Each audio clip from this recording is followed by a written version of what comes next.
Jim is such a wonderful human being. You meet him and you're engaged right away.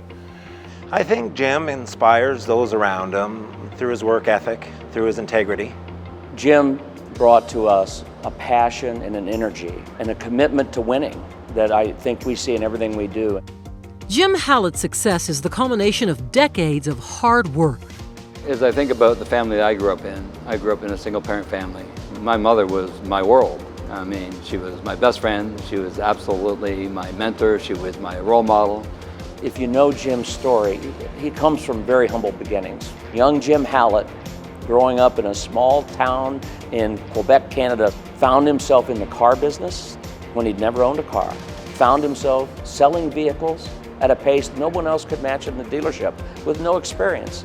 And then ultimately owning a dealership, starting an auction, then running the largest auction company in Canada, and then ultimately running one of the two largest auction companies in the world. I think that he believes that there's no shortcuts. I think he's adamant that everything's always done on the up and up and with integrity. Well, I think as you look at any company's success, it's always about your people. I think it's creating an environment and a culture where people are interested in coming to work, they enjoy the people they work with, and they get to enjoy the environment that they work in. If you walk through his company with him, I watch him interact. He doesn't just address the top brass.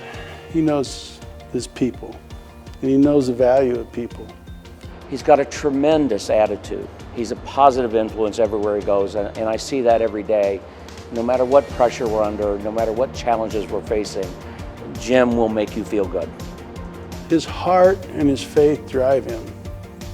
He wants to do good, and he doesn't want to leave anybody behind.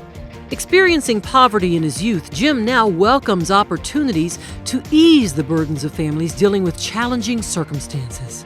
As I thought about the mobility program here that I started in Indianapolis, it was really a tribute to my mother. We grew up in a family where my mother never drove an automobile. Our family was dependent on friends and neighbors to get us wherever we needed to go. And as a result of that, one of the things I identified is our transit system wasn't really conducive to getting people to work and getting people to doctor's appointments. And what we did was we provided vans for the Urban League, and the Urban League is now transporting people to jobs on a daily basis. And we created this partnership with Community Hospital. We provided cars that are now taking patients to the doctor. I'd see him leading by example through philanthropy. Jim became a leader in City Life Wheels, and they've opened a school in the inner cities of Indianapolis where after school young people can go in and learn the art of being a mechanic.